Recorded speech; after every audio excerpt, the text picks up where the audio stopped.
Hello lads and ladesses, and welcome back to another Game with Barrett video. Today I'm going to be discussing whether I think the Terrobyte is worth buying in GTA Online in 2025. Let's get right into it. Personally, I think it's 100% worth it, but that is because I own a vehicle warehouse, a cargo warehouse, like a supplies bunker, a hangar, all the things you can access from inside the nerve center in the Terrobyte. So it makes it like extremely easy for me to just call it in and go straight into a job, and I've also have access to page jobs. I think you get that with either the office or more likely the agency. That makes, as you can see here, I was doing like one of the bank robbery things in literally like 5-10 minutes. I made 32k, which isn't great, but it's far from like the game's worst source of money making. But let's talk about the actual thing itself, because it's likely many players are looking for a vehicle worth 1.375 million, probably close to beginners or like under level 50, and you maybe, I'm not sure, you might do if you've bought lots of shark cards or been really grinding it out, but you probably don't own all 6 things you need to like make the most of the Terrobyte. So you'll be looking at the driving. Now, driving a Terrobyte is actually better than I expected. Lots of the vehicles in the game are better and under 1.375 million, but for like this massive tank, it has a player scanner, which makes for a lot of fun with friends. I tried to show it off, but no one hopped on with me. But when your friends are online and not airing you to make you look bad on YouTube, it is a lot of fun. You get to see things from how much they make to their favourite weapon to how many private dances they've paid for, which in the past has caused a lot of problems for some of my friends. Okay, moving on to like how it actually drives. I kind of delegated a bit there. It goes to a top speed of about 80 miles per hour, which isn't bad, but it isn't great. You can still overtake lots of the NPC cars, and another thing you can do with the NPC cars is absolutely random send them. It's not like the ramp buggy, but it's also a lot cheaper than the ramp buggy, so you'd expect that. I think it's a little more than a Phantom Wedge, so I think the Phantom Wedge definitely edges it in terms of value for money when driving.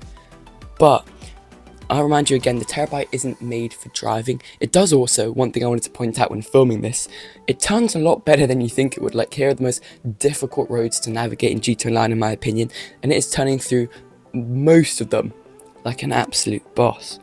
But once again, you don't buy the Terrobyte for its driving capabilities. Most of the time, you'll just spawn it in and keep it stationary, because in the back, you have the ability to mod an Oppressor Mk I or Mk II. You take your pick. You can add missiles. I don't think you can do it anywhere else but the Terrobyte. So add missiles here, make it bright pink if you want. You do you, buddy. So just bring your Oppressor Mk I or Mk II to like the rear of the Terrobyte. You'll see the big blue marker, bring it in, and you can mod it. But another thing that makes storing an Oppressor in the back of your Terrobyte really useful is, like when I said you're using, I think it's called the Nerve Agent scanner, that little touch screen to launch jobs. You can literally hop right on the Oppressor and get across the whole map in about 2 minutes. It's so useful.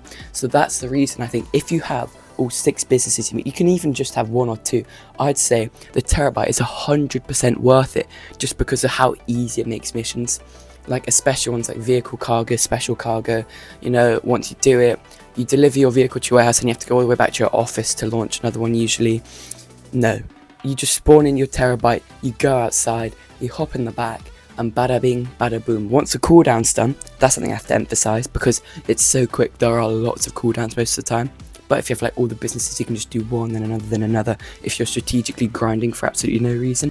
But yeah, once the cooldown's done, this is definitely one of the most value for money vehicles in the game, because it is like the master control terminal, but for your vehicle warehouse, your special cargo warehouse, your bunker, all of that, it is definitely worth. I'd say it's even better than the master control terminal. It depends where you get the master control terminal. I got it in my arcade and I'll be honest, I haven't really used it. But there you go, that's the review. I would 100% recommend the Terrobyte, only if though you have the businesses you need to. But if you have the money right now, I'd buy it anyway. It's definitely a future investment. I bought it when I had 1 business, now I have all 6, and I'm using it a lot more.